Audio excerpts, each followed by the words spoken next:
ቃልውድ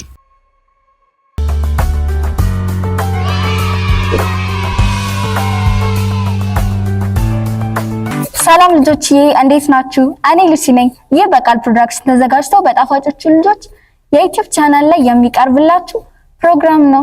እንግዲህ ልጆች ዛሬ እናንተን ያስተምራል ያዝናናል ብዬ ይዤላችሁ የመጣሁት አንድ ተረት አለ። እሱን አንድ ላይ እናዳምጣለን። እሺ ልጆች፣ የዛሬ ተረት ርዕሳችን ጉረኛዋ ጽጌረዳ። በድሮ ጊዜ አንድ ጽጌረዳ በበረሃማ ቦታ ጋር የበቀለች ነበረች። ያቺ ጽጌረዳ በጎንና በጎኗ ደግሞ ሁለት ቁልቋሎች በቅለው ነበር።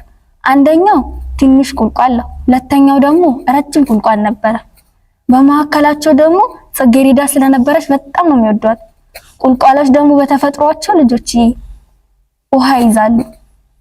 ስለዛ እነሱ ደግሞ የሚኖሩበት ቦታ በረሃ ስለነበር ከራሳቸው ውሃ እያመነጩ ለሷ ይሰጧት ነበር። ከዕለታት አንድ ቀን ሳያስቡ አንድ ቀን የሆነ ሰውዬ መጣና ጽጌረዳዋን በማየት በጣም ተገረመ። እንዴት ግን አንቺ ወደዚህ ቦታ ጋር ልትበቂ ቻልሽ አላት። ከዛ ይሄ እኮ የእግዚአብሔር ስራ ነው፣ እኔ በምን አውቃለሁ እንዴት እንደበቀልኩ አላት።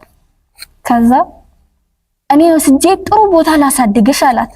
ከዛ እሷም አሰበችና አሁን እዛ ቦታ ብሄድ በስነ ስርዓት ውሃ እየጠጣሁ የፈለኩትን እያረኩ ወፎችን እያየሁ መኖር እችላለሁ፣ ስለዚህ ብሄድ ይሻለኛል አለች። ከዛ እሺ ሄዳለሁ አለች። ከዛ ሁለቱ ቁልቋሎች ደግሞ አትሂጂ፣ ከተቆረጥሽ በኋላ ልትሞቺ ትችያለሽ፣ ላታድጊም ትችያለሽ ሲሏት አልሰማም አለች። ከዛ ቁልቋሎቹ ደግሞ ሂድ ቆይ 2 ቀን ስጠን ተመካክረን እንትመለሳለህ አለው። ከዛ ቢመካከሩ እሷ ከሐሳቧ ላይ ልትንቀሳቀስ አልቻለችም። እሷ ያሰበችው መሄዷን ነው እንጂ ጉዳት እንዳለው አላየችም ነበር። ከዛ ሁለተኛው ቀን ደረሰና ሰውየው መጣ።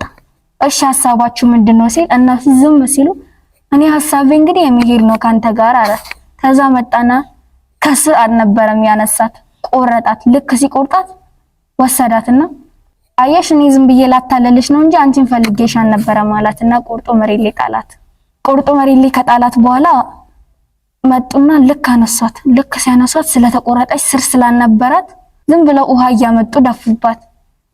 ከዛ ለምንድን ነው እናንተ እንደዚህ የምታረጉልኝ? ዞር በሉልኝ፣ በእናንተ ምክንያት ነው ሰው እያለሰደኝ አሉና በጣም ተናደደች።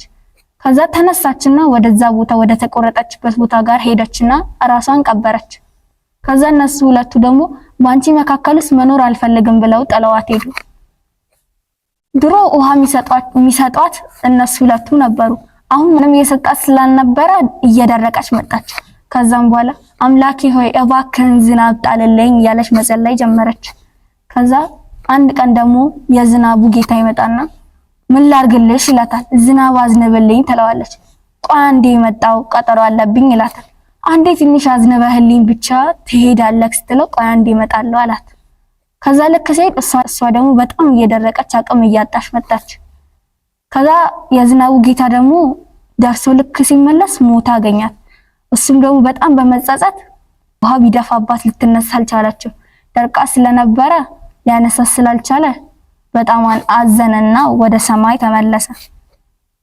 ከዛ እነዛም ሁለቱ ጓደኞቹ መጣውና ምን ነው እንደዚህ ባላደረግን ኑሮ ብለው አዘኑ። ተረቴን መልሱ አፌን በዳቦ አብሱ።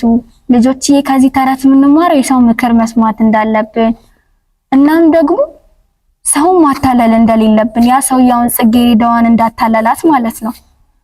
እሺ ልጆችዬ ሰውን ደግሞ በመልካምነት ነው እንጂ መቅረብ ያለብን ማታለል ደግሞ የለብንም። እሺ ልጆችዬ እኔ እንግዲህ የተረዳሁት ይሄንን ነው። እናንተ ደግሞ ምን እንደተረዳችሁ ኮሜንት ላይ ጻፉልኝ። እሺ ልጆችዬ እወዳችኋለሁ። ቻው ቻው።